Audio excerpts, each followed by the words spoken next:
Good evening, Dhamma friends. Welcome back to the OPRC class, day 92. So we are going to get started by paying respect to the Buddha. Sadhu, sadhu, sadhu. Namo tassa bhagavatu arahato samma sambuddhassa. Namo tassa bhagavatu arahato samma sambuddhassa. Namo tassa bhagavatu arahato samma sambuddhassa.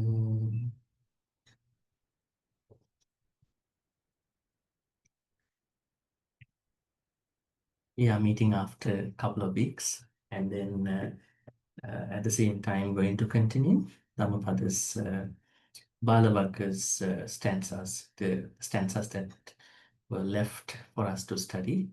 And today we are going to study Dhammapada stanza 70. This stanza is interesting differently because this talks about cheating in the spiritual practice. So how can we avoid not cheating us and not cheating other people in our spiritual practice is what the stanza is overall giving us, with a full idea. So let us take a look at this stanza, Dhammapada stanza 70.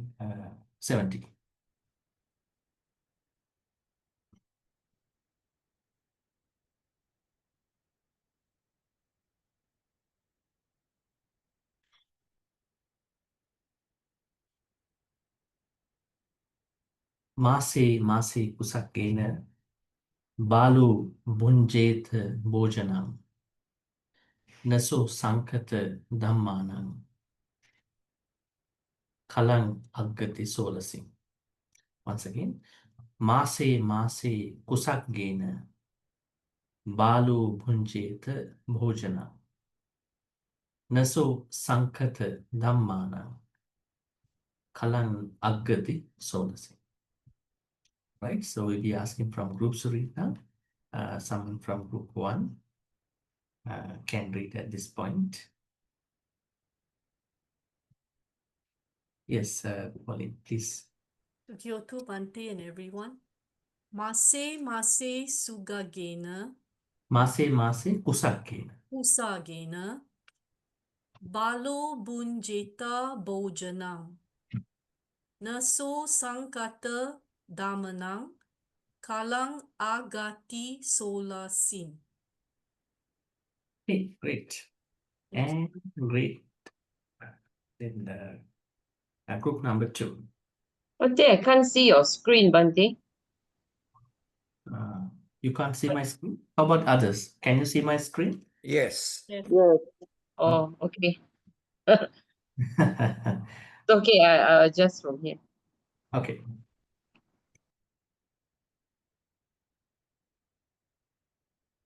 Yes, May Oi, please. Group 2, yes. Thank you, Bhante. Mase mase kusagena balo bunjete bojanam nas Balo balo bunjeta bojanam naso sangkata damanang kalam agati solasim. Okay, great. Thank you, Bhante. And group 3. Yes, Billy. Thank you, Bhante. Mase mase kusagena balo bunjeta bojanang naso sankata damanang kalang agati solasim. Okay, great. Thank you. Group 4, yes, KB on, please. Would you mind? Yeah. Can you unmute your audio, please? Yeah. Okay, can you hear me now? Yes. Okay. Yeah, thank you. Mase mase kusagena balo bunjeta bojana naso sankata damanang Kalang agati solasin. Okay, great. Thank you, Bhante. Group 5. Yes, Melinda, let's go ahead. Thank you, Bhante. Mase mase kusagena balo buncheta bojanan so sankata damanan kalam agati solasim. Okay, great. Thank you, Bhante. And group 6. Yes, TC, please. Thank you. Mase mase kusagena balo bunjeta bojanang neso sangkata damanang kalam agati solasim. Okay, great. Thank you. And group 7. Group 7.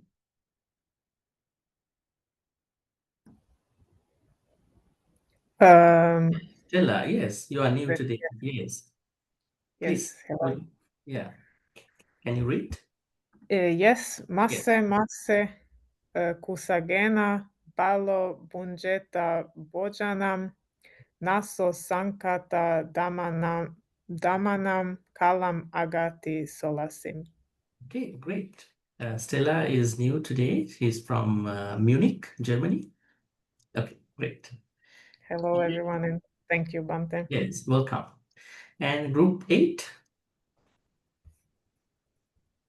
Someone from group 8. Yes, Doris, please.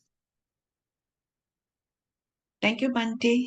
Yes. Mase kusagina balo bunjeta bojana neso sankata damanang kalam agati solasim. Okay, great. Thank you, Bhante. Okay, now we are giving the opportunity for others who would like to recite. So please raise your virtual hand over here. We'll start with Suzanne. Please. Yes, Suzanne. Thank you, Bhante. Mase kusagena balo bunajeta bojanam. Balu Bunjeta. Balo bunjeta bojanam. Nuso sankata dharmanam kalam agati solasmim. Okay, great. Thank you. And Seri.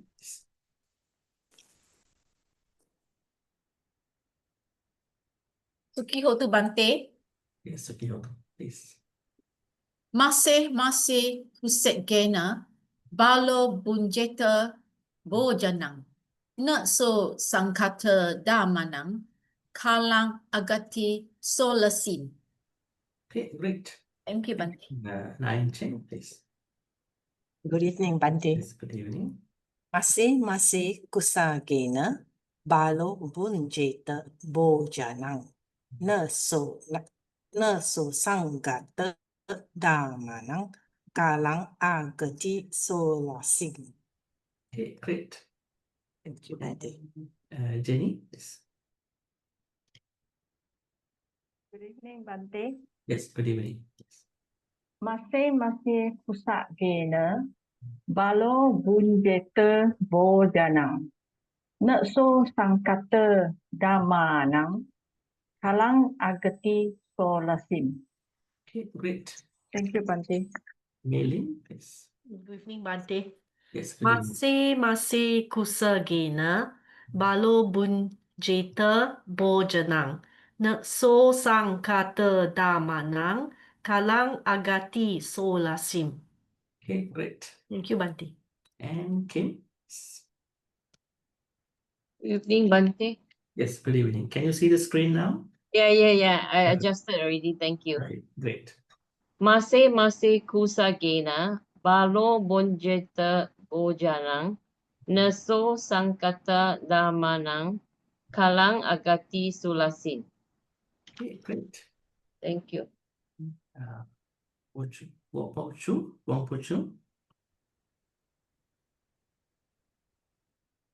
Yes. Good evening, Bhante. Yes, good evening. Thank you. Mase kusagena balo bunjeta bojanang naso sangkata damanang kalam agati solasim. Okay, great. Thank you, Bhante. And same form, please.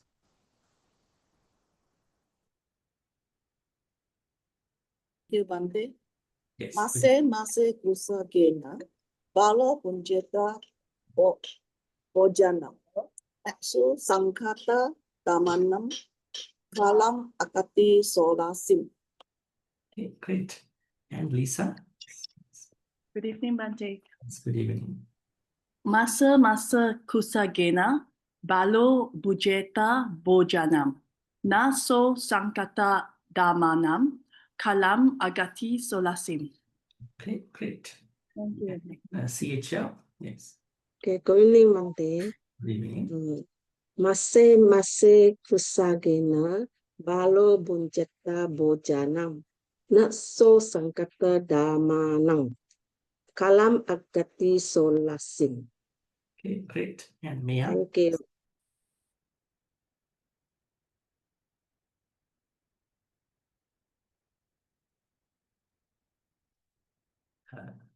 Mia, please.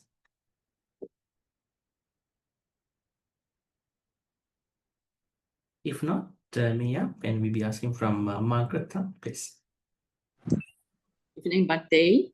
Yes. Good evening. Mase kusagena balo bunjeta bojanam.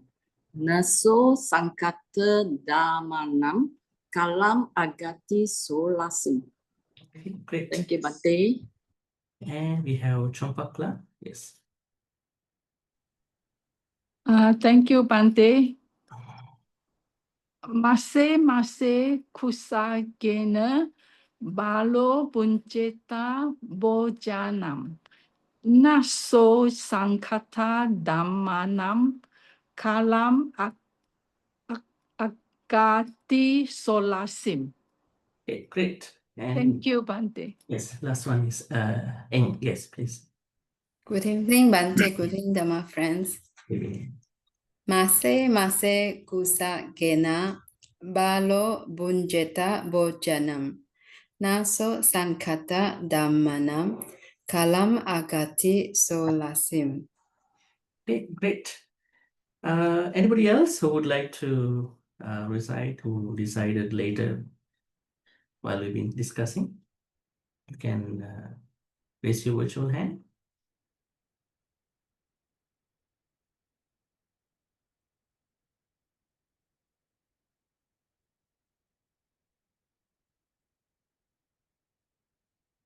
Okay, so looks like okay, Hema, please go ahead.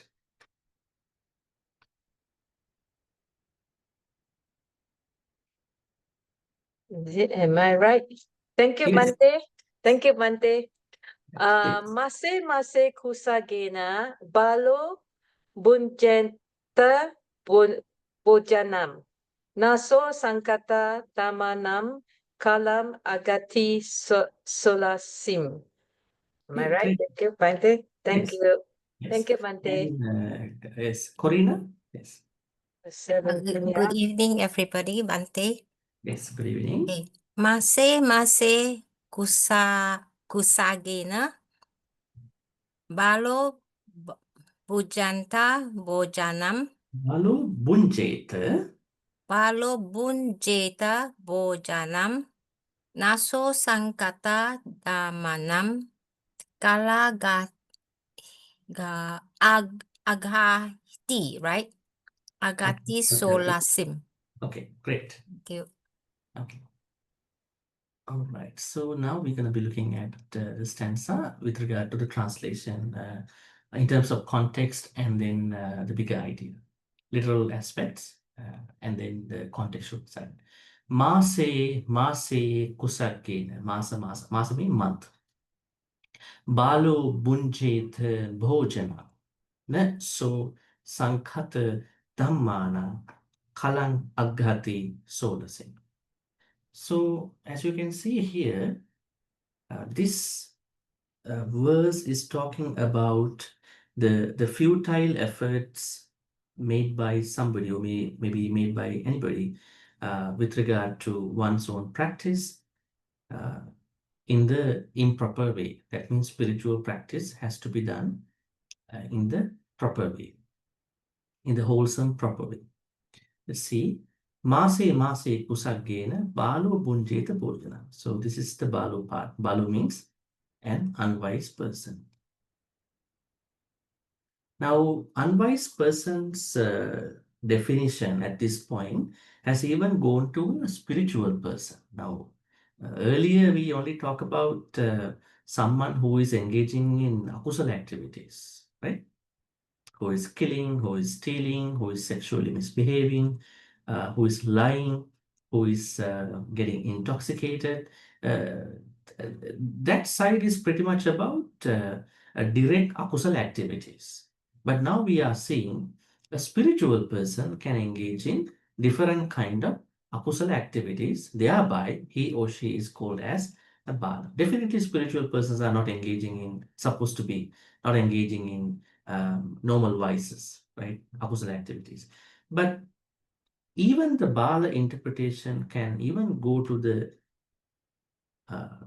monks, nuns, or any other ascetics during the Indian times, right? So what we need to understand is that the Pali word bala does not only talk about someone who is engaging in akusala activities, but also someone who has not stepped onto the proper path of the Dhamma. That is also another interpretation with regard to understanding bala.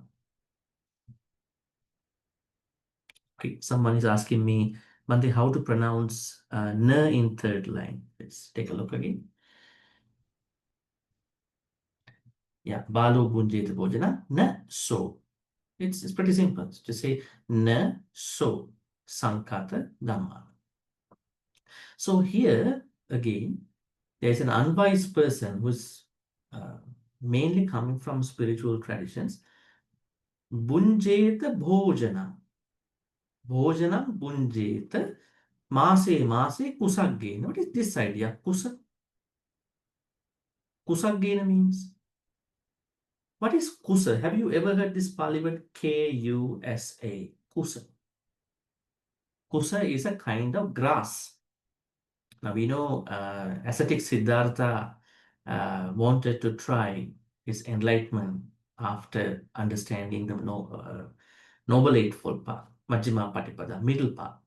So what happened? He started eating some food and he did not engage in very painful spiritual practices.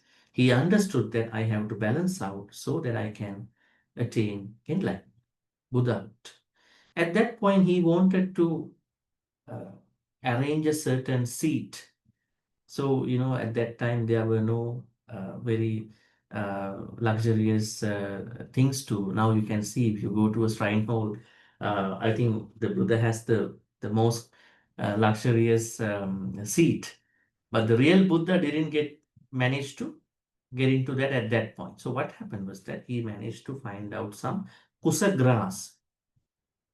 So he managed to make a seat with the kusa grass. Maybe he managed to find out lots of kusa grass and then made it to a level that he can make it kind of comfortable. It is said that this kusa grass, the tip of the kusa grass is very sharp. It's like a blade, right? This is what the stanza is saying. So this person who is in the story, his name is Jambuka. Actually, what happened with this Jambuka was that Jambuka, I will narrate the story later, but just to tell you how is the Kusagras connected to this idea, he was showing people that he's extremely a good ascetic by showing that I'm not accepting your dana. I only keep my mouth open just to let some air come into my mouth. I don't close my mouth. You think about someone, just imagine someone is always opening the mouth and never close it. And when that person is asked, why are you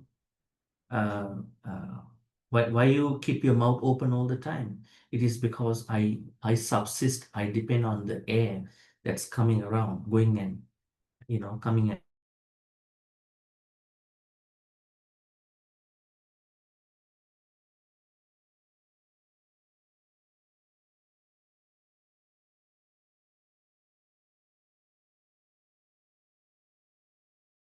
and he said, okay, I will take only a little bit of something. What he got was, he showed a kusa grass with the blade part, the sharp part. He said, okay, I can take a small drop of butter and honey with this small edge of kusa grass. So people were very happy to offer, this ascetic is not accepting our food, dana. So finally he said yes to a very small drop of honey and butter. So then they offered. So now the stanza, which was uttered by the Buddha, is saying that there may be someone who is always showing people that I'm only eating and drinking just a very small amount of something with the support of a kusa grass, the sharp part of the kusa grass, every month. But this kind of a person is a bala, unwise person. Why? Let's take a look. Mase kusagena bunjeta bhojanam. Bhojanam means food or drinks, and bunjeta means consume. Why he or she is a bala? It is because that kind of a painful practice, that kind of a austere, painful practice does not lead to true happiness. Now, when we talk about Buddhism, we make a trigger warning. I mean, sometimes not hitting enlightenment all the time. Simple Buddhism and serious Buddhism. What kind of Buddhism do you want to learn? You want to be happy in your life first, then talk about how to attain Nibbana. Start with simple Buddhism, how to be a better person. And then if you are so serious about it, then you can learn some other teachings, like some other serious teachings about Buddhism, right? So what happened here is that the Buddha is saying, if someone is willingly or unwillingly practicing a very painful practice, at the same time not understanding what am I practicing, and showing the community, the devotees, that I have better sila than anybody else. I have a better practice than anybody else. And if you ever hear from somebody that I'm better than somebody else, that is not a good statement. That should be made by a monk or nun or ascetic. They are not supposed to make those statements. But if such a statement is to come from a spiritual person, like a monk, nun, or kind of a contemplative, that person is cheating on oneself and cheating on the other. So what is the overall idea of this part? The overall idea is that never ever boast about your Dhamma practice. That's what we're going to learn here.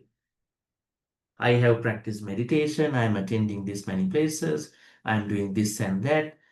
As Buddhists, we are not supposed to boast, because that is also akusala, right? Now, not doing any good thing is akusala, definitely. And doing a good thing and then boasting and then showing off is another akusala. What is it called? Mana. M, long A, N, A, mana.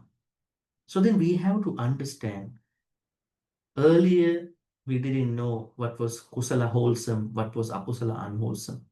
Later on, we were able to learn from somewhere, from a book, from a monk, from a Dhamma speaker, from a temple or wherever, XYZ sources. But now what should I do? I have to keep my Dhamma journey going without boasting, without showing off, without bragging. So this is what this stanza is talking in the overall sense. And then finally, there's something very interesting which the Buddha is saying. A very severe, I would say, very painful practice, such as not eating, being naked, and then,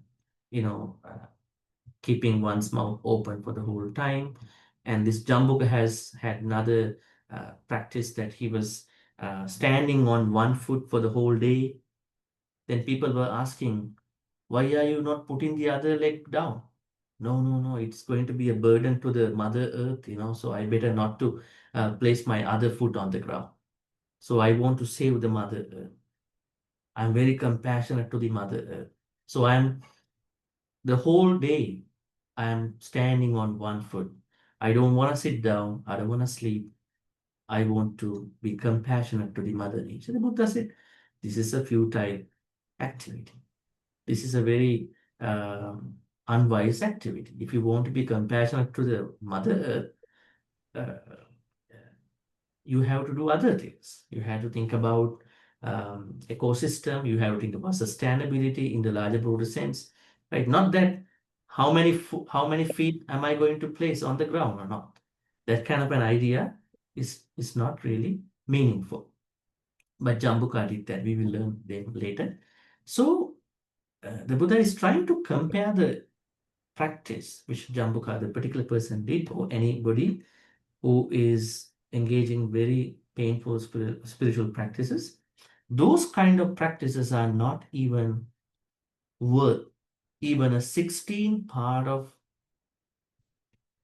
the Dhamma practice. Now here Dhamma practice means at the very least the Sotapanna status, and then going forward Nibbana.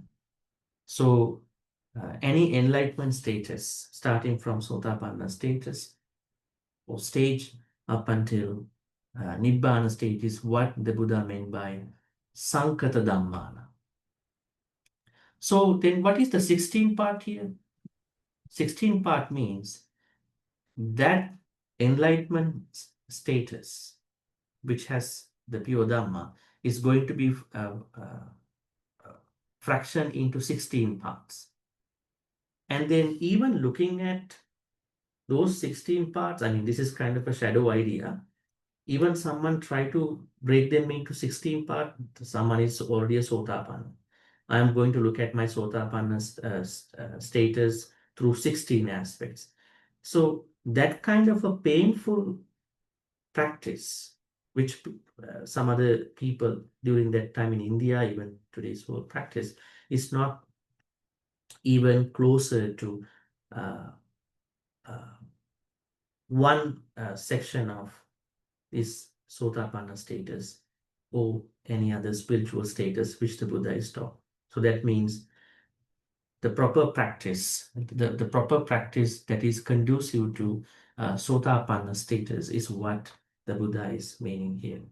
So in the first two lines, what we understand is those painful, very, what you call, painful and then excruciating practices, they were not approved by the Buddha. They were not endorsed by the Buddha. So I said earlier, the larger broad idea of this stanza for you is never get into any practice that you will cause pain into your mind, body. But the energy and effort has to be discussed separately. We will discuss that separately. But Buddhism is always about the middle path, right? That's why some other spiritual teachers could not even drink water drawn from the watery places, rivers and lakes. Now think about Jainism. In Jainism, they are advising their followers not to drink water from lakes and rivers without boiling the water, right? So they were very extreme about it. But they didn't understand that when they were boiling the water, they are killing some other minor organism. They had no idea about it, right? What if that someone is trying to boil the water by thinking, I'm going to kill all the bacteria in this water? What will happen? Let's say you have an opportunity. You're going to make a tea for somebody, right? Now, your intention is to make a tea for somebody. but you're going to make it as a second purpose, and you're thinking, now I'm gonna get some water from the tap. I think while it is being boiled, may all these bacteria be killed, right? So that means it is not the water. In the end, it is how you create the story, how you perceive the particular phenomenon, right? That is Buddhism. It's like someone is taking an antibiotic. Say, for instance, someone is taking a syrup, a cough syrup, when the person is very sick. What if someone is taking this? I'm going to kill all my virus tonight with this cough syrup. And that could create a certain akusala thought, right? Why you want to kill it? You can take it by thinking, I'm going to get better today. Right? You can't let virus exist in your body at that point, right? Either you have to let virus take you over, or you have to get you better. So that's why Buddhism says don't be extreme about anything. If you are extreme, you cannot even move your head. There is a story in Sri Lanka a long time ago. One man went to Anuradhapura. You know Anuradhapura? I think some of you have been. Those big pagodas and Bodhi tree, all that, right? Situated. So the person went to Anuradhapura. Now, you know, Anuradhapura has a lot of shrines, very big pagodas, Bodhi tree, Buddha statues. So he was thinking, where am I going to place my head tonight, move my head? Northern side, I cannot put it because that's the side of the Bodhi tree. You know, I cannot put that because there is disrespect for the Bodhi tree. So I just better put it onto the eastern side. Eastern side is also having some issues because there is another temple over there. So it's a disrespect to the that particular temple. Then he was thinking, okay, I might place my head towards southern side, south side of Anuradhapura.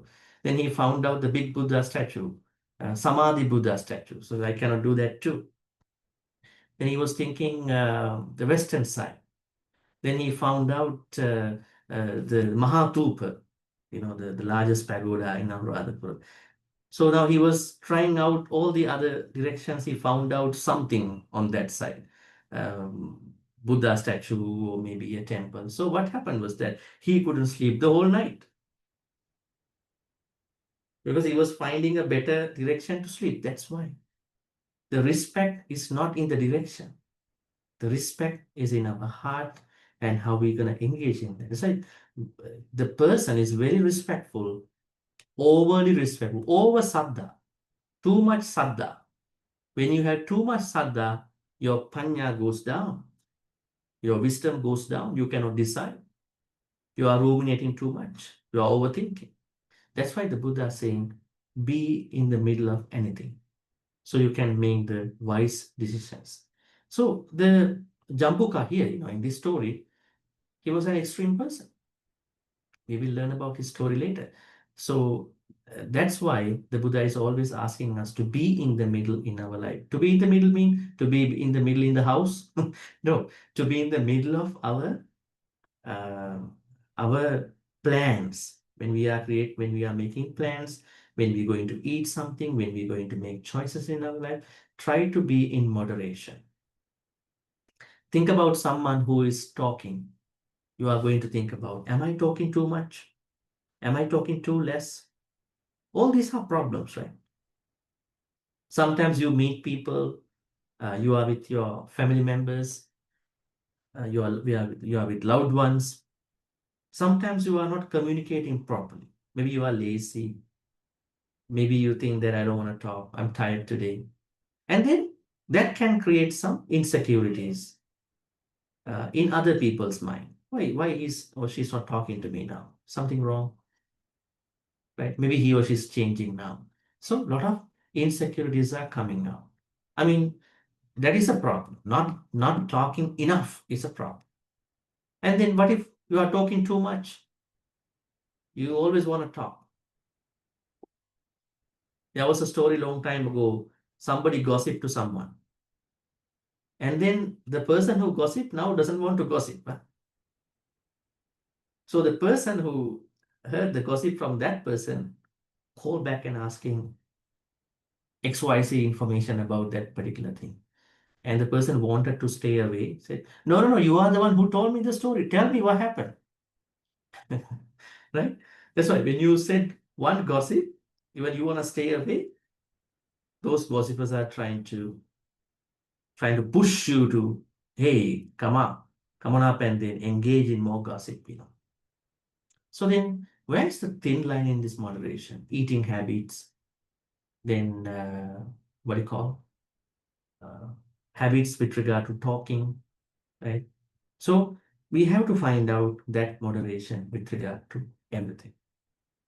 But if we cannot find out that moderation, then we will be in trouble with regard to our spiritual practice, just like the Jambuka in the story. Why is it very important to be in the middle path? May I know what is the middle path? Very basic question, huh? But you may be perhaps embarrassed if you cannot answer. Right? What is the middle path? The long term is Noble Eightfold Path. Right? NEP, Noble Eightfold Path. Why is this important? Who found this? This was found out by Asasi Siddhartha later on, the Shakyamuni Buddha. And why is it important?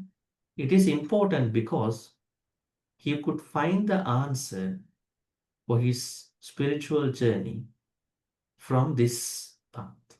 And it is only the path that we can find out the solution to our problems. Earlier, what he was doing, before he found out the Noble Eightfold Path, middle path, he was also practicing just like any other ascetics, like Atta Kilamatanu Yoga. What is it? Self-mortification, giving a lot of pain to the body. What kind of pain did he give by following other ascetics? Didn't eat for many years, eat and drink, didn't take showers, clean himself for many years. And then what else? Became a naked person. When he was asked why you are naked, I have no attachment to the clothing. Right? A pretty painful practice. Right? And then once he found out the middle path, he said, no, you wear the clothes and remove the attachment from the mind, not from the cloth. That's interesting, right? Attachment is not in your cloth. It is in your mind, which you're creating for the cloth. Enjoy your life, but don't create the attachment. Don't create the clinging craving to the things that you are using. That's the Buddhist way. But if you are trying to, if you have a problem in cost cutting, it is okay. Go for that purpose. But otherwise, Buddha, with the Noble Eightfold Path, teaches us that it is not by removing the particular object that we are trying to be simple and practicing the Noble Eightfold Path, but by cultivating the right attitude, what we call samadhi, with regard to the particular object. So that's why I'm trying to say that middle path or moderation, in clear terms, Noble Eightfold Path is our only solution. That is our only solution to find happiness in normal life, in your normal life, lay life. And if you are trying to be serious about it, then enlightenment. This is the only path. But unfortunately, a lot of ascetics, not even ascetics, even in today's world, you see two kinds of people. One is very much extreme about the spiritual practice. Another one is too much engaging in the sensual activities. Do you need sensual pleasures? May I know? Yes, you need, right? You need sensual pleasures. But it is you who decide that I want to engage in sensual activities without creating, craving, and clinging towards those sensual pleasures. What if someone out of you thinking, from today, I don't like anybody, even myself. I don't want to hear anybody's sound, even myself. I don't want to smell anything, even my smell. I don't want to eat, drink anything, even anything that I like, and going to be totally separating from sensual pleasures. That is Attakilamatanyu. That is not Majjhima Patipada. That's why the Buddha said, engaging in the healthy level of sensual pleasures is important for a layperson to practice the Dhamma.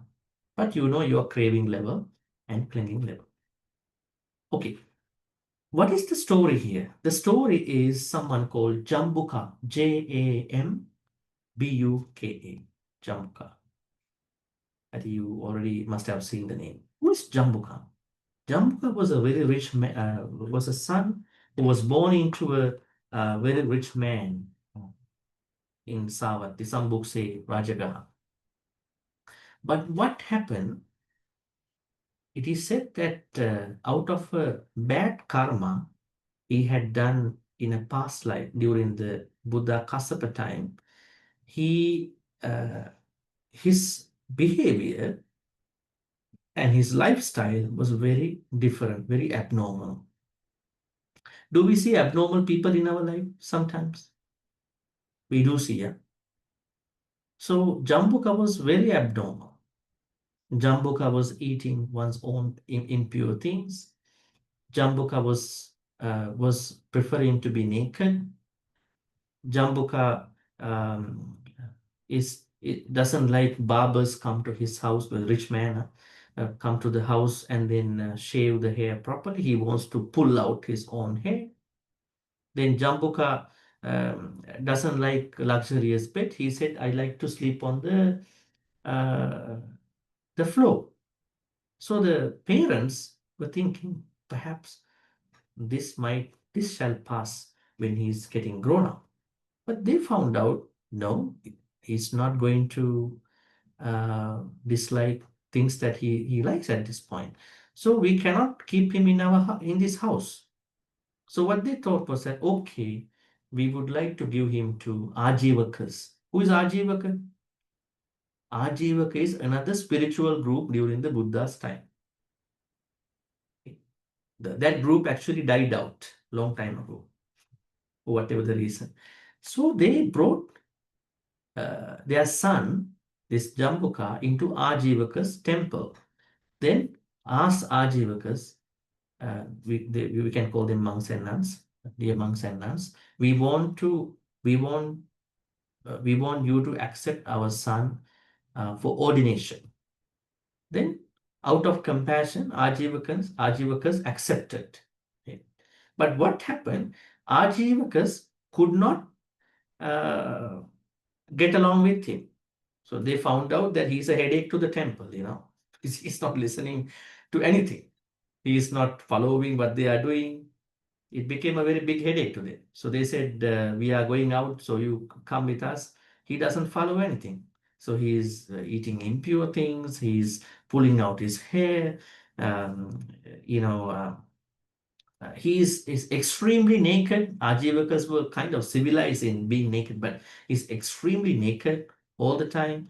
And he's not following anything with regard to the monastery. So what happened? Ajivakas chased him out. They chased him out from the Ajivaka temple. So then what happened? This Jambuka went to a certain forest, and in that forest he started his practice. What is his practice? He never sleeps, he never sits down, he stands on one foot and then spending the whole time. And he is using a kusa grass, a very sharp kusa grass, to accept some amount of honey and butter. When people pestered that, he only accepted that, but he using that thing. So this way, he's been staying in this particular place for 55 years. He has been, you think about somebody who is standing on one foot for 55 years. Think about how rigorous is that practice, right? So what happened? One day, Shakyamuni Buddha had a routine that He is looking into people every morning and evening. How can I help out these people? One day, when he was scanning the people who deserves his great compassion, he found out Jambuka. He saw Jambuka early in the morning, that Jambuka has opportunity to become an arahant. So before that, actually, I want to share some other information about Jambuka. So people at that time, when he was practicing for 55 years of that kind of very rigorous, painful practice, people were very happy to see him. Why? They see that no any other monk ascetic is as like him, you know. He's standing on one foot, never sleep, doesn't eat, drink. So they were thinking, must be a very good person. So we have to offer dana, you know, give a lot of things to him. So they were thinking, because now the lay people at that time, the people who went to him, they were trying to create their own Dhammapada out of him. He said, we want to offer things to you because we feel when we offer to you, we get a lot of good karma. So then he said, no, I don't eat any food. Don't give me any food. Then can you at least take a small amount of butter and honey? At that point, he started taking a little amount of butter and honey through that small kusa grass from the, so he was eating and drinking from that small kusa grass. So this is how he has been spending. People very much venerated him. But one day now, as the Buddha saw him, Buddha went to his place. When the Buddha decided to go to his place, the Devas were little concerned about the Buddha's visit because this place has a lot of impure things. He's not a clean person. So it is said that Deva sent some showers into the place, and then the place was a bit clean before the Buddha went. Anyways, the Buddha went to his place and then met him and talked to him. Jambuka, can I stay overnight near your place? Then he said, how come you talk to me with my name, Jambuka? You should respect me. And then he said, the Buddha said to him, yes, I respect you.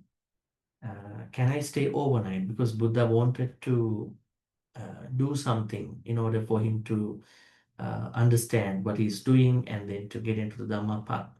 So at that point, he said, okay, over there is a cave or a place you can stay overnight. So what happened during the night, different Devas and Brahmas came to see the Buddha. It is said that in the first watch of the night, 4 guardian Devas came to see the Buddha. Viruda, Virupaka, Dattaratta, Kuvera. So Vesavana or Kuvera. These 4 world guardian Devas, they are the main guardian Devas of the world. They came to see the Buddha and respect him. And in the middle of the night, the god Sakka, Indra, came to see the Buddha and respected him. And in the last watch of the night, Mahabrahma came to see the Buddha. Mahabrahma is the head god of Hinduism. He came to see the Buddha, respected him. So later on, during the morning time, he went to see the Buddha and asked the Buddha, I see some lights. I saw some lights last night on your side. What are those lights? I can feel that somebody is coming and going. And then the Buddha explained, 4 guardian Devas came to see me, respected me, and the Sakka, and then the Mahabrahma. Then he said, I have been practicing my journey 55 years in this place. Nobody came to see me. Nobody was compassionate to come and see me. Everybody who came were to offer something to get some good karma for them. But you just came here and then all these spiritual dignitaries, they are coming to see you. And then the Buddha said, yes, because I don't cheat in my practice. You are cheating in your practice. You are just showing people that you are eating only with the kusa grass and you are standing on one foot and you are very impure. And you are showing people this is the enlightenment. You don't boast You don't brag about your practice, but you are bragging. You have been very too much proud about your practice. This is what prevents you in becoming enlightened. And then what happened was that Jambuka, having understood his problem, he knelt down before the Buddha, and then he asked the Buddha, yes, I understand. My practice is not going anywhere other than I'm becoming more painful. My whole body has been painful. There's no enlightenment, no happiness is being created. I think I cheated people, my lay devotees as well, and I cheated myself. Then the Buddha said, at least you accepted your problem now. Now you have a way to practice. So then the Buddha gave um, a Dhamma talk with regard to this particular stanza, which helped him to become an enlightened person. That's the interesting thing. A fraudster, a person who was cheating on one's own practice, by understanding, by admitting that, yes, I cheated on the practice, I cheated on the people, that admittance, that acceptance led him to attain Nibbana. This is a very interesting point. Remember, in one of the stanzas in the Balavak, we discussed something similar. Can you remember that stanza? What was it? Yove manyati balyang pandito vapitena. So when an unwise person accepts that I am unwise, that very moment is the moment that unwise person becomes a wise person. That's a very beautiful thing to learn. That means Buddhism does not insult, or Buddhism does not excommunicate anybody simply because you are engaging in akusala. At least if you can accept truly, honestly, that you are engaging in akusala, that is the very moment you become a wise person. Same thing, now that same theoretical idea affected Jambuka here. Jambuka accepted, yes, I have been cheating on myself. Terribly, I've been cheating on the lay devotees, showing I'm much better than anybody else. And then what happened?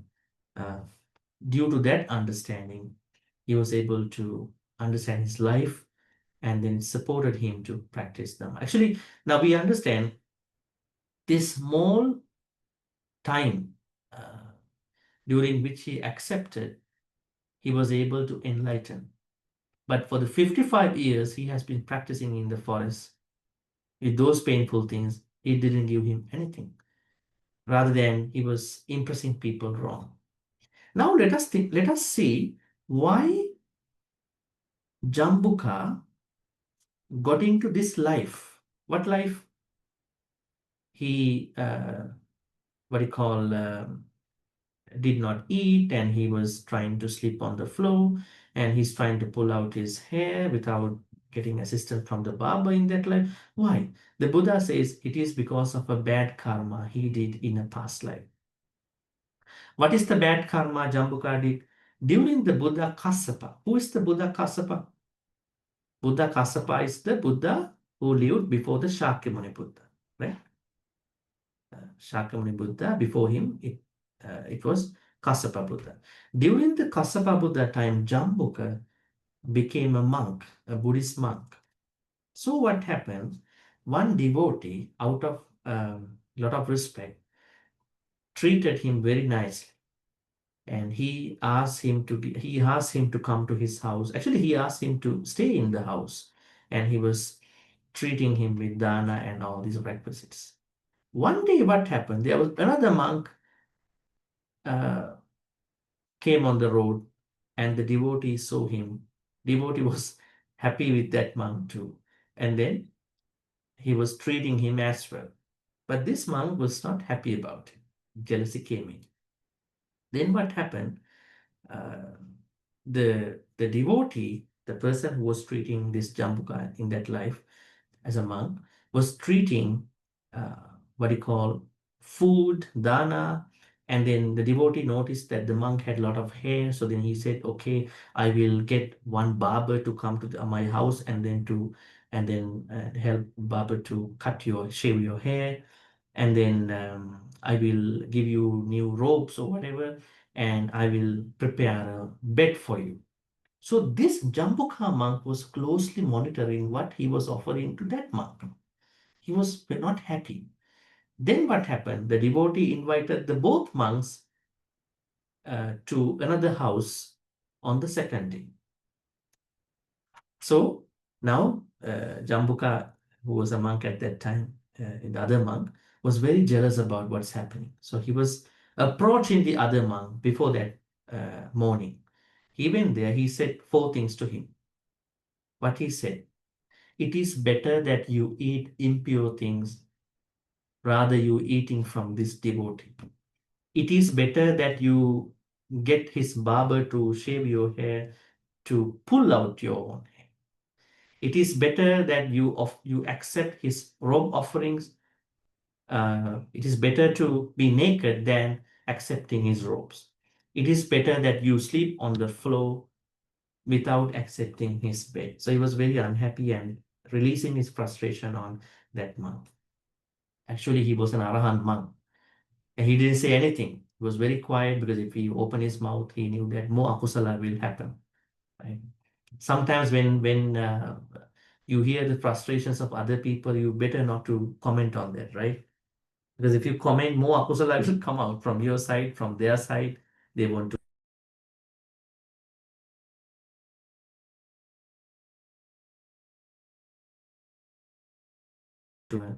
uh, what do you call Ajivaka. So that means uh, uh, the past akusalas can definitely create this life's physical habits. He was reborn in a better place because of his Dhamma practice, but his attitudes were not good in that life as a monk. That's why he had to eat impure things. He had to rely on being naked and all that. So that means we have to be very careful about what karma we are creating. Sometimes we are very good physically, but mentally, what we are cultivating with regard to when other people are happy, when other people are treated well, and all that. Okay, let's take a look at some of the points that we're going to discuss over here now. And then we will get into a discussion Bhante, after I'm that. curious, did he stop all these negative practices after he became an arahat? Is there any story? No, when he became an Arahant means he automatically He stopped stopped all that. eating all those kind of like Yeah, definitely. He had to stop. The moment that he accepted his life, that life, what do you call the life that he was extreme on everything, it was dismissed by him in order to, because that means Arahanthood removed all that, and he was a normal Arahant monk at that point. Thank you, Bhante. Yeah. Okay. Can a fraud become an Arahant? The transformative encounter between Jambuka and Buddha. We are not going to look at all these, but depending on the time, leaving some questions to come up from your side, we'll be discussing strange karmic consequences.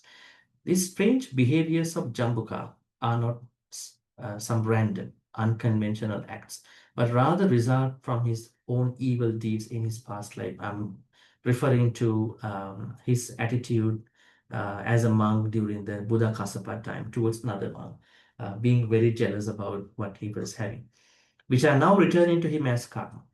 Acts of intention are seen in early Buddhist thought as the karmic cause of intentions and tendencies in our next slide. Those strange tendencies tell us a lot already about how the psychological and physical deformities result from previous moral failures. This is a good term, moral failures. Huh? When we are into akusala, it's not a moral success, it's a moral failure. It asks us to comprehend pain not merely in terms of biology or psychology, but also karmically as determined by a moral cause. So what does it mean? We have to be very concerned about every act that we are doing with intention. This is the only thing, right? Otherwise, we are carrying a lot of things into the samsaric life. Now, Jambuka was even rejected by Ajivakas because he's too extreme, more extreme than Ajivakas, right? I think I would think about a certain situation now. There are people who do not read some of the suttas properly, and they are thinking perhaps this is what the Buddha meant, and they're becoming more extreme than even the Buddha didn't become extreme as such, but they want to become so extreme about it. Now, one example is that Buddha's teachings about lay life. I always teach that in our sutta classes. I always say that Buddha has looked at your lay life from many angles: financial management, relationship, society, good governance, what else? Many aspects, relationships, right? So, but there is someone who does not know that Buddha talk about these things. They only picked up some meditation aspects only. They picked up some of the monastic version of Buddhism only. They're not thinking, this is what the Buddha said. So then, I think you are insulting the Buddha because you haven't read what the Buddha taught properly in other suttas. That's why I'm asking people, when they want to study sutta, you have to study sutta widely, not 1, 2, 3 suttas. Wide reading. Why do we have to learn suttas, Buddha's teachings widely? Because the Buddha said in the Mangala Sutta that we have to read widely. When we read widely, it will become a blessing. What is the Pali word for that? Bahu Satchancha Sitpancha. Bahu Satchan. Wide learning. Okay. It doesn't mean that we are supposed to be too much knowledgeable, but wide reading is important to learn. So if you think that Buddha said this and that without considering his overall suttas, to some extent, as a layperson, you may not be able to read all these suttas, but at least you pick up the most important ones for lay life. And if you want to become serious about that, serious type of teachings, then you are not going to make Buddhism extreme. Otherwise, you might create your practice very extreme. It's like somebody's asking, how long should I meditate? Do you find anything about that in Buddhist suttas? How long? Not how long. How much quality do you have in your meditation? It might be 5 minutes. Whether you can concentrate properly. It might be 10 minutes. It's not 2, 3 hours. Buddha never talk about how long. How long doesn't matter. What matters is that whether you can practice meditation in the way how the Buddha said, with that awareness. And don't limit meditation to a certain activity. Meditation is everywhere. Now we are practicing. What meditation are we practicing now? Meditation. Meditation on, what is it? Sampajanya, right? Sampajanya, full awareness. Why the Buddha said when you are talking, you have to be sampajanya. You have to have the clear what I'm talking now. And when you are listening, also you need to be aware. And when you are not talking, tunhi bhava, you also have to be aware that I'm not talking because I have to listen to this thing. All this is meditation, right? So we should never become extreme in our practice, right? If you are extreme, then you will never be able to practice. Now think about your main practice. What is your normal lay practice called? What is your normal lay practice? Forget about the Noble Eightfold Path. What is your basic discipline as a lay person? What is it? 5 precepts. 5 precepts, nothing else. 5 precepts. But how to practice 5 precepts without being extreme? Not killing. No, how to practice it without being extreme?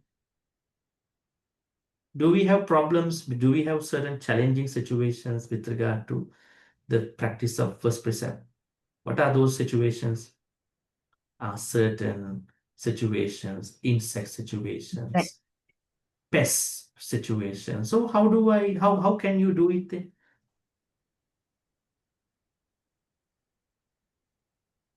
Okay, killing those all mosquitoes, and tomorrow I go to temple and take precept. That's not a good idea, right?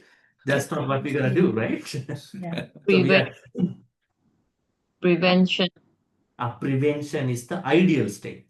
Ideally speaking, prevent insects coming into your place. Ideally speaking, this might not be ideal sometime. That means you are going to keep your house clean and tidy, keeping your doors and windows closed in time, right? Like managing your household properly. And then what if sadly for you any failure, um, some insects to come to your house, then what to do? Then you are going to act on the situation, right? And what about stealing? Not stealing. The Buddha said the second precept for the lay people is not stealing. How to avoid this? Are there challenging moments for you to practice this second precept? Yeah. Don't steal people's time. Be happy with what Stealing. you have. With the people you have. Contentment. Okay, I think someone said here, stealing others' time. Normally we think that stealing means someone is going to a bank and rob the whole bank, and that's not a good idea anymore. We know that by default this is bad. But now we are talking about stealing with regard to emotions, someone's energy, someone's thoughts, someone's time, right? So then how to avoid these situations? Then I have to be punctual. If I don't steal someone's time means I have to be more organized in my life, right? Otherwise, if I'm not organized, other person has to compensate for me. You have to wait for me, yeah? You have to wait for me until I come. So I'm stealing that person's time. So third one, sexual misconduct. Are there challenging moments? Yeah, a lot of temptations, everywhere temptations. So then how to protect our kusala thoughts? How to stay on to our kusala mindset? Then you are trying to work on it. It's a commitment. It's not that one day you go to temple and everything is okay, like a blanket kusala commitment. It is a specific commitment that yes, I have to do it. And the fourth one, it's more challenging to many people, not lying. So how to practice it? You overheard something today. Somebody said something about someone, and then you met that person of the object, and you are saying, you know what? Today morning I was in the coffee shop. No gossiping. Yeah, I was overhearing someone. I didn't eavesdrop. Don't get me wrong. I didn't eavesdrop, but I was hearing what they were talking. They were talking all bad about you. I just want to tell you, I never lie, so I had to tell you. Right? So then, is that a good practice of musavada? No. It's not the technical truth that we have to disseminate to other person. We have to know how to disseminate this, how to deliver this. Is it the right time? Is it the right way? Is this the better way to handle this? These are important stuff. That's why the Buddha said, if you are extreme in the practice of 5%, you will just go to the technical truth.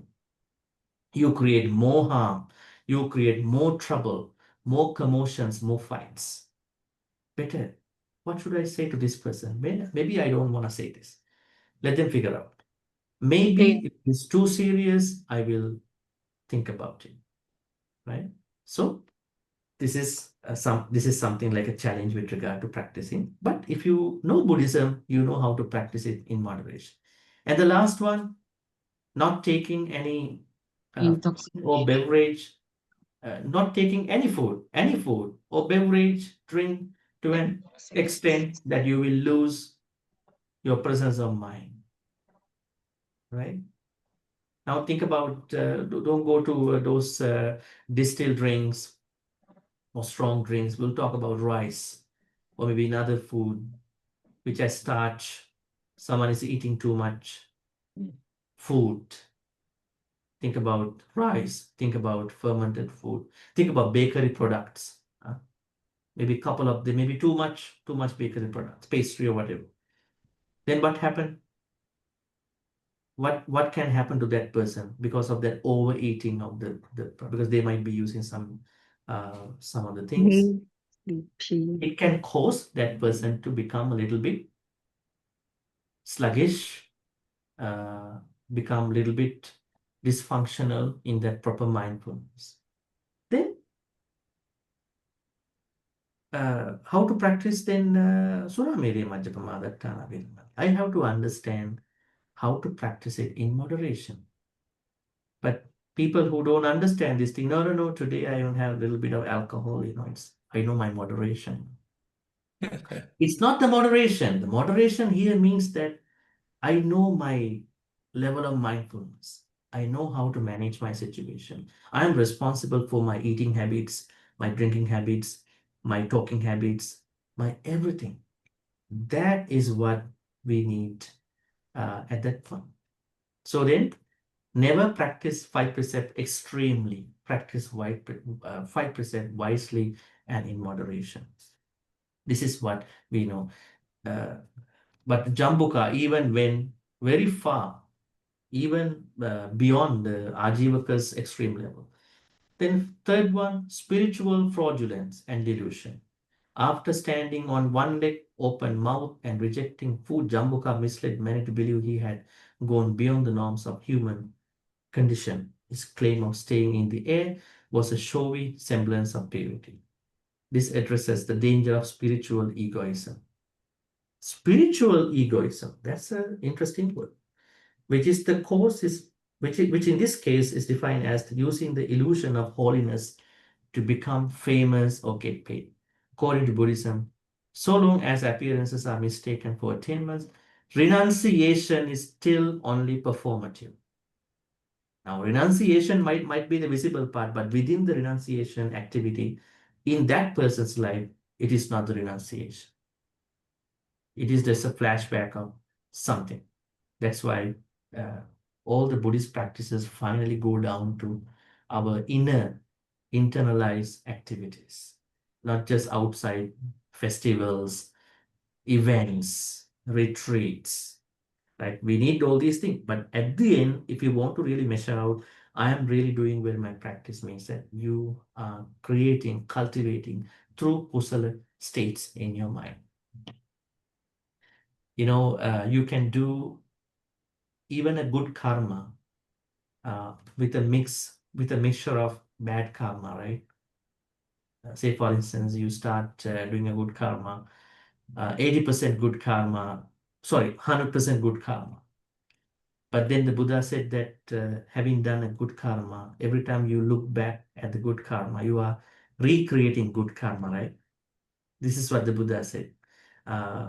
What's the Pali stanza for that?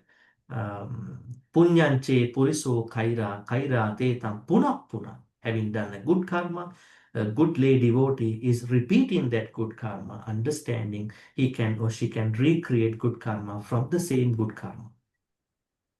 Why?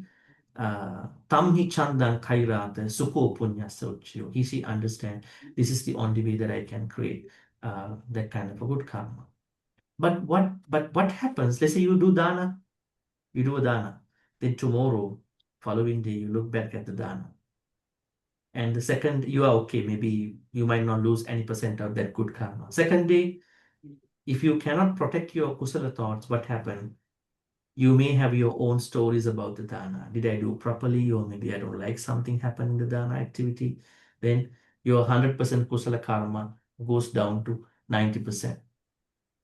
As time goes by, you create more stories about that dana. Then it might end up in maybe 60% of kusala karma, 40% bad karma now. That's why I say it is more challenging to protect your kusala thought than doing the kusala thought. Forget about not doing anything and doing something better than not doing anything. I'm talking about doing a kusala karma versus protecting that kusala karma along the way. That is more challenging to many people. That's why some people end up with things, oh, my money, I lost my money, I mean, this thought, if it comes to a dana activity, you will lose all the kusala. It will go down. I mean, maybe 100% will go down to 40, 30, 20. That's why we have to keep the kusala thoughts all along the way, right? So the reason why I said that is we might exhibit, display that we are good, I mean, naturally, but don't try to get messed up in your internal practice. That is for you. You don't need to show off, not to brag up. Manipulation of merit-based devotion. He manipulated, Jambuka manipulated. He told people, just give me this and that. And it was a mindless generosity. It was not mindfully given to him, right? If you look at the whole story, you can see 55 years of longevity in delusion. The Buddha's compassionate timing. He really wanted to help out anybody. And celestial validation, how the Devas, Mahabrahma came to see the Buddha, which in turn became the turning point of Jambuka into becoming a monk, attaining Nibbana. Truth cannot be deceived. Jambuka understood that, and he became an arahant. And the community, what happened was that many people got together after Jambuka became an arahant, and he even showed certain things to those people as an arahant. And more importantly, the futility of hollow austerity. That means the former disciples of Jambuka surprised, and the Buddha said to such as these that even all that austerity, painful practices of Jambuka in time gone by was not worth 1/16 part of his present state. So that means what is important is not the bodily suffering. What is important is the practice that we are cultivating within our heart. So we should not look at it from outside for the whole part. Yes, we might discipline ourselves. We might walk mindfully. We might eat mindfully. But within the mind, what if that you are thinking, what if I can overeat this food? What if I sexually misbehave, although I am very careful? Then you are not cultivating those things. That's why Buddhism places more emphasis with regard to the internal aspect of mindset, samadhi, and thinking. All right. Any questions I may be able to answer?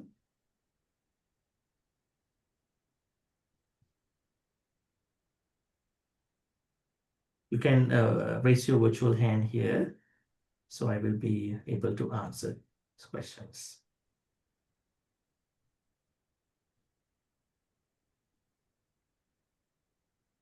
Any questions about Jambuka's life and his severe austerity? Yes, TC? Yeah, I'm talking about, I'm trying to find out this Jambuka, after 50 over years or 50 years of this extreme practice, how he can, become Arahant in such a short period. And then if he can, that means we we can also. Is it because our Buddha is around? That is the important thing. It is not about 15 years. It's a long time. But what happened was that the Buddha didn't want to visit him until he saw he has the right conditions to accept his problem and then to become an arahant. So that means it was not something that we have to decide based on his 55 years, because he was a monk in a previous life. He has been practicing in his own, but the only problem that disturbed him was that he was very jealous about another monk. This was what prevented him in directly understand the proper path. But then the Buddha understood, perhaps after 55 years, he has been compensating for that bad karma adequately enough. And then he understood, okay, I think I can have a conversation with Jambuka. Jambuka is now Jambuka is ready at this point, even though he doesn't understand. He's not ready to accept, but he's ready mentally. So he saw it through his great compassion early in the morning. Then only he went. But if Buddha had gone 10 years before this event, he would have not become an arahant. That's the interesting thing. So Buddha waited until right conditions going to ripen. Only when right conditions are going to ripen, the Buddha approach those people. Then think about Angulimala. Why did he wait until he killed 999 people? Why? Why he would have not gone to see him earlier? Perhaps now the sources say Buddha actually intervened because mother is going to see Angulimala. Angulimala will kill his mother. But actually, why he didn't want to go see him? It's because Angulimala's conditions are not ready. That means he will not accept the Buddha as well. And he is not ready in his enlightenment journey as well. So that means what we have to learn is that conditions are very right conditions. We call them as Pachaya. The Pali word is, I think I already shared with you. Pachaya. The right conditions are very important. We are engaging in akusala also because of conditions. We are engaging in kusala is also due to conditions, right? All right. Other questions with regard to today? Okay, so I have a question here. So, Bhante, about daily meditation practice, is it possible that when eating mindfully, mind will over-engage with the greed in eating? That is why we need the wise attention. That means, say for instance, I'm eating some food, and then so how to eat mindfully? Actually, how to eat with awareness. So then we are understanding that yes, I have a taste, and I'm not trying to overeat, and I'm trying to discipline myself without overeating. At the same time, I'm not getting stuck with the clinging and craving part of that experience. Then mind will do its work properly.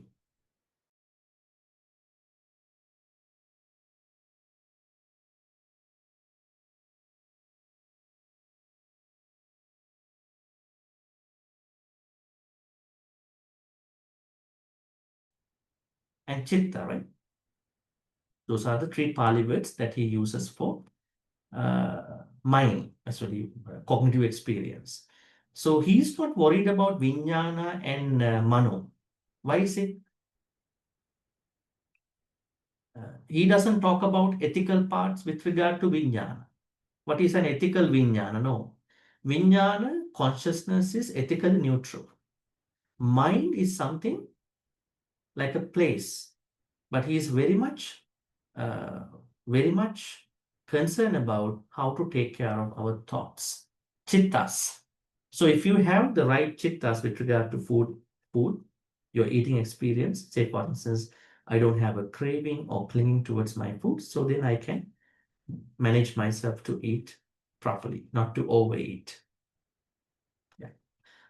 All right. Any more questions we have here? You can have one more question if you have.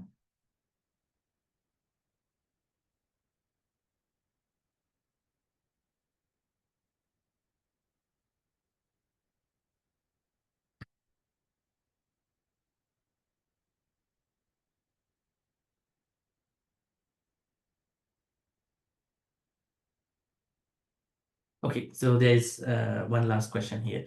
And is there a practice to sleep mindfully? Well, there is no practice to sleep mindfully. The practice is sleep peacefully.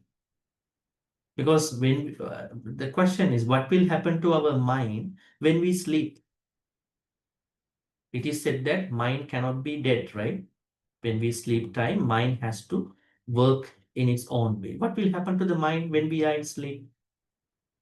Now, when I'm awake, my mind processes what I'm experiencing through my eyes, ears, nose, tongue, body, right?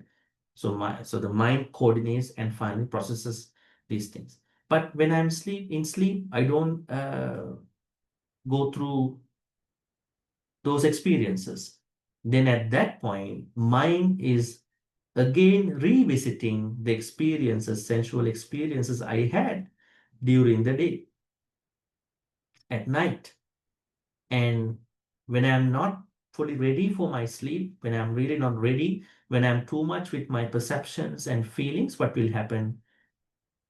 Mind will give me some flashbacks of what I saw during the day, making me to be awake in another format, dreaming, right? So the Buddha is talking to sleep peacefully. How to sleep peacefully? To practice metta in the proper way. To talk to people with metta, to act with metta, and then think with metta. The metta practice is the only way to sleep peacefully, right? This is what the Buddha says. All right, so I think we are going to now wrap up our conversation here, discussion. May all the good karmas we be making today by learning about the dangers of the extreme practices, and also the effect of the bad karma we may have run in past life, and what we are supposed to do. We should never show off, brag, boast our dhamma. It is only for us. When things are happening to other people in a good way, let's be happy for those people, right? So having those Brahma Viharas and all those good things, we can really continue our Dhamma practice. And we don't want to be a Jambuka that way, but Jambuka finally attained Nibbana within the right conditions through the support of the Buddha's great compassion. So may all these good karmas we've been creating today be transferred to all the departed relatives who passed away in the name of all of us. May they be well and happy. May they attain the supreme bliss of Nibbana. Sadhu, sadhu, sadhu.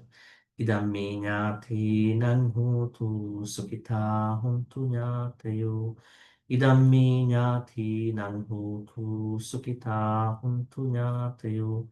Idam me nyati nan hotu sukhita hontu nyatayo. May Deva, Naga, Mahindika receive all these good karmas. May they be well and happy. May they protect and bless all of you for good health, quality of life, prosperity, and safety. May they, in particular, bless you for your Dhamma journeys as well. May they finally attain the supreme bliss of Nibbana. Sadhu, sadhu, sadhu.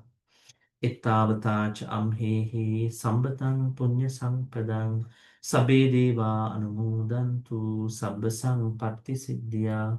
Ittavata cha amhehi sambatan punya sampadang sabbe bhuta anumodantu sabba sampatti siddhya. Ittavata cha amhehi sambatan punya sampadang sabbe satta anumodantu sabba sampatti siddhya. Akasattha cha bhummattha devanaga mahiddhika punyantang anumoditva chirang rakhantu sasanang. Akasattha cha bhummattha devanaga mahiddhika punyantang anumoditva chirang rakhantu desanang. Akasattha cha bhummattha devanaga mahiddhika punyantang anumoditva chirang rakhang tumang parang chirang rakhang tutvam sadati. Next, we are moving on to making our Dhamma wish.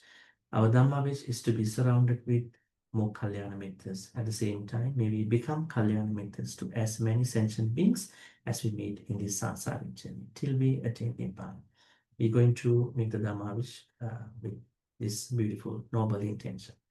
Imina punya kammena mami bala samagamu satang samagamu hotu yave nibbana patya. Finally, may all the good karmas we've been making today be supportive and helpful for all of you to attain the supreme bliss of Nibbana. Sadhu, sadhu, sadhu. Abhivadana silis nichang vadha pachainu chataru dhamma vadhanti ayuvanu sukhang balang ayurarogya sampatti sagga sampatti mevacha atu nibbana sampatti iminati samichatu. Sadhu, sadhu, sadhu. with those blessings, wishing you pleasant evening, and look forward to seeing you next Thursday at the same time. Have a Thank good you, day. Bhante. you, Tidak Thank you, masalah, Bhante. Bhante. Thank you, Bye, Bhante. Bhante. Thank you. Bye. Thank you, Bhante. Good night, Bhante. Thank you, Everybody. Bhante. Thank you. Thank you, Bhante. Good night, my friend. Thank you, Satu Bhante. Thank you, thank you, thank you. Thank you. Good night, Bhante. Bye. Good night. Good night. Bye-bye. Thank you, Bhante. Thank you. Take care. Okay. Yes.